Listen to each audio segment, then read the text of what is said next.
जिन्होंने मृत्यु पर विजय प्राप्त कर लिया है, जिनकी पूजा ब्रह्मा, विष्णु, रुद्र और समस्त देवी देवता और असुर करते हैं, जिनसे असुर भयभीत होते हैं, जिनका कंठ नीला है, जो कल्याणकारी, अमृत के स्वामी और मंगलमय हैं, ऐसे सब देवों के देव भगवान परमशिव को मैं प्रणाम करता हूँ। हर हर महादेव। आप सभी का महेश्वरस्त्र चैनल पर स्वागत है। सभी को मेरा प्रणाम। आज का ये वीडियो आप सबको प्रसन्न करने वाला है, खास करके शिव भक्तों को, क्योंकि आज हम जानेंगे पंचाक्षर मंत्र की महिमा, जो शिव जी ने माता पार्वती से कही थी। तो आइए जानते हैं पंचाक्षर मंत्र की महिमा साक्षात भगवान शिव के मुख से। एक बार माता पार्वती चिंतित होकर शिव जी से पूछती हैं, जब कलयुग आएगा, सभी पापी होंगे, सभी लोग अधर्म करेंगे, तब उस समय शिव भक्तों को या जो आम मनुष्य है उनको मुक्ति कैसे प्राप्त होगी। तो यहाँ से शिव और माता का संवाद शुरू होता है।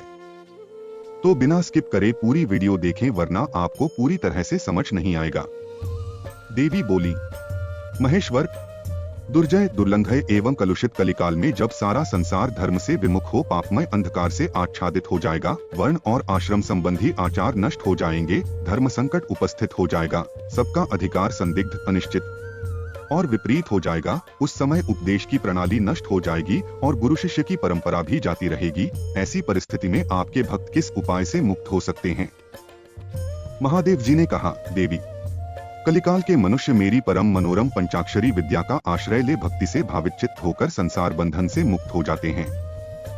जो अकथनीय और अचिंतनीय हैं, उन मानसिक, दूषित, कृतघ्न, निर्दय, छली, लोभी और कुटिल चित्त हैं, वे मनुष्य भी यदि मुझ में मन लगाकर मेरी पंचाक्षरी विद्या का जप करेंगे, उनके लिए वह विद्या ही संसार भय से तारने वाली वाचिक और शारीरिक दोषों से जो होगी। देवी, मैंने बारंबार प्रतिज्ञा पूर्वक यह बात कही है कि भूतल पर मेरा पतित हुआ भक्त भी इस पंचाक्षरी विद्या के द्वारा बंधन से मुक्त हो जाता है।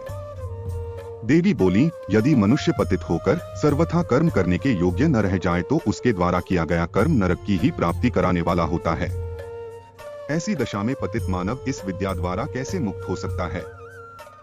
महादेव जी ने कहा, सुंदरी, तुमने यह बहुत ठीक बात पूछी है। अब इसका उत्तर सुनो। पहले मैंने इस विषय को गोपनीय समझकर अब तक प्रकट नहीं किया था। यदि पतित मनुष्य मोहवश अन्य मंत्रों के उच्चारण पूर्वक मेरा पूजन करे तो वह निःसंदेह नरकगामी हो सकता है, किंतु पंचाक्षर मंत्र के लिए ऐसा प्रतिबंध नहीं है। जो केवल जल पीकर और हवा खाकर तप अपने शरीर को सुखाते हैं, उन्हें इन व्रतों द्वारा मेरे लोक की प्राप्ति नहीं होती, परंतु जो भक्ति पूर्वक पंचाक्षर मंत्र से करते हैं तथा दूसरे लोग जो नाना प्रकार के व्रतों द्वारा ही एक बार मेरा पूजन कर लेता है, वह भी इस मंत्र के ही प्रताप से मेरे धाम में पहुंच जाता है। इसलिए तप, यज्ञ, व्रत और नियम पंचाक्षर द्वारा मेरे पूजन को करोड़वे कला के समान भी नहीं है। कोई बद्ध हो या मुक्त, जो पंचाक्षर मंत्र के द्वारा मेरा पूजन करता है, वह अवश्य ही संसार पाश से छुटकारा पा जाता है। रुद्र भक्ति से रहित अथवा रुद्र भक्ति से युक्त जो पतित अथवा मूर्ख मनुष्य भी पंचाक्षर से एक बार मेरा पूजन कर लेता है, वह मुक्त हो जाता है। देवी, ईशान आदि पांच ब्रह्मा जिसके अंगपति हैं, उस षडक्षर या पंचाक्षर मंत्र के द्वारा जो भक्तिभाव से मेरा पूजन करता है, वह मुक्त हो जाता है। इसे एक बात स्पष्ट होती है, जो आजकल कुछ कथावाचक बोलते हैं कि शिव जी के मंदिर जाओ और शिव का नाम या उनका कोई मंत्र बोलने के बजाय राम जी का नाम या राधे राधे बोलना चाहिए। लेकिन शिव तो बोल रहे कि जो मनुष्य दूसरे देवता के नाम या मंत्र का उच्चारण करके मेरी पूजा करता है, तो वो नरक में जाता है, और जो पंचाक्षर मंत्र से शिव की पूजा करता है वो मुक्त हो जाता है। तो आइए देखते हैं शिव आगे क्या कहते हैं। मंत्र के द्वारा मेरा पूजन करे। मेरा भक्त पंचाक्षर मंत्र का उपदेश गुरु से ले चुका हो या नहीं, वह क्रोध को जीतकर इस मंत्र के द्वारा मेरी पूजा किया करे। जिसने मंत्र की दीक्षा नहीं ली है, उसकी अपेक्षा दीक्षा लेने वाला पुरुष कोटि कोटि गुना अधिक माना गया है। आथ देवी, दीक्षा लेकर ही इस मंत्र से मेरा पूजन करना चाहिए। जो इस मंत्र की दीक्षा लेकर मैत्री, मुदिता, करुणा, उपेक्षा आदि गुणों से युक्त तथा ब्रह्मचर्य प्रायण हो भक्तिभाव से मेरा पूजन करता है, वह मेरी समता प्राप्त कर लेता है। इस विषय में अधिक कहने से क्या लाभ? मेरे पंचाक्षर मंत्र में सभी भक्तों का अधिकार है, इसलिए वह श्रेष्ठतर मंत्र है। पंचाक्षर के प्रभाव से ही लोक, वेद, महर्षि, सनातन धर्म, देवता तथा यह संपूर्ण जगत टिके हुए हैं। देवी, प्रलयकाल आने पर जब चराचर जगत नष्ट हो जाता है और सारा प्रपंच प्रकृति में मिलकर वहीं लीन हो जाता है, तब मैं अकेला ही स्थित रहता हूँ, दूसरा कोई कहीं नहीं रहता। उस समय समस्त देवता और शास्त्र पंचाक्षर मंत्र में स्थित होते हैं।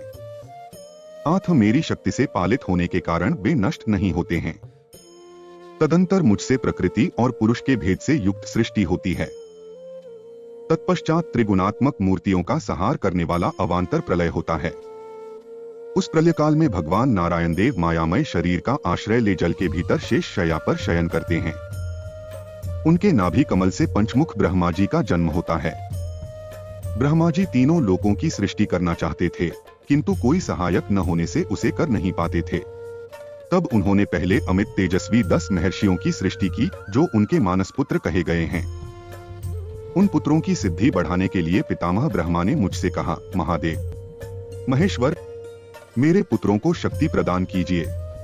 उनके इस प्रकार प्रार्थना करने पर 5 मुख धारण करने वाले मैंने ब्रह्मा जी के प्रति प्रत्येक मुख से एक एक अक्षर के क्रम से 5 अक्षरों का उपदेश किया।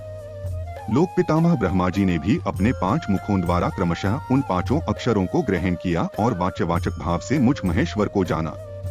मंत्र के प्रयोग को जानकर प्रजापति ने विधिवत उसे सिद्ध किया। तत्पश्चात उन्होंने अपने पुत्रों को यथावत रूप से उस मंत्र का और उसके अर्थ का भी उपदेश दिया। साक्षात लोक पितामह ब्रह्मा से उस मंत्र रत्न को पाकर मेरी आराधना की इच्छा रखने वाले उन मुनियों ने उनकी बताई हुई पद्धति से उस मंत्र का जप करते हुए मेरु के रमणीय शिखर पर मुंजवान पर्वत के निकट एक सहल दिव्य वर्षांत तक तीव्र तपस्या की। वे लोक सृष्टि के लिए अत्यंत उत्सुक थे, इसलिए वायु पीकर कठोर तपस्या में लग गए। जहां उनकी तपस्या चल रही थी, वह श्रीमान मुंजवान पर्वत सदा ही मुझे प्रिय है और मेरे भक्तों ने निरंतर उसकी रक्षा की है। उन ऋषियों की भक्ति देखकर मैंने तत्काल उन्हें प्रत्यक्ष दर्शन दिया और उन आर्य ऋषियों को पंचाक्षर मंत्र के ऋषि, छंद, देवता, बीज, शक्ति, कीलक, षडंगन्यास, दिग्बंध और विनियोग, इन सब बातों का पूर्ण रूप से ज्ञान कराया।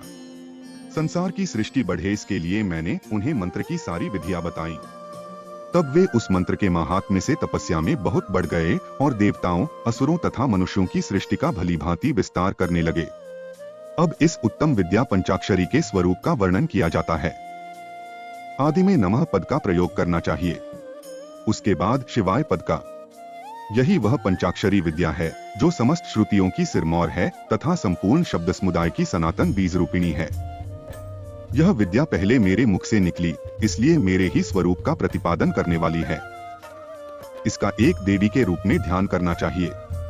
इस देवी की अंगकांति तपाए हुए सुवर्ण के समान है। इसके 3 पयोधर ऊपर को उठे हुए हैं। यह 4 भुजाओं और 3 नेत्रों से सुशोभित है।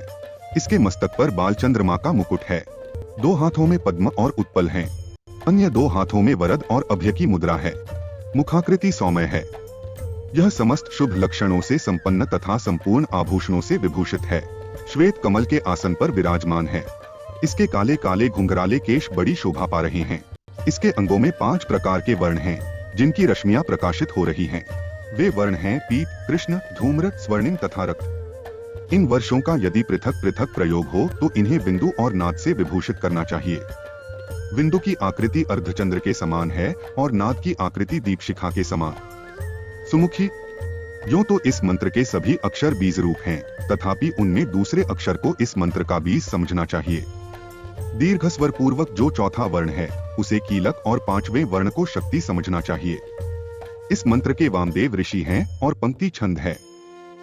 वरान्य, मैं शिव ही इस मंत्र का देवता हूँ। वरारोहे, गौतम, अत्रि, विश्वामित्र, अंगिरा और भरद्वाजे नकारादि वर्णों के क्रमशः ऋषि माने गए हैं।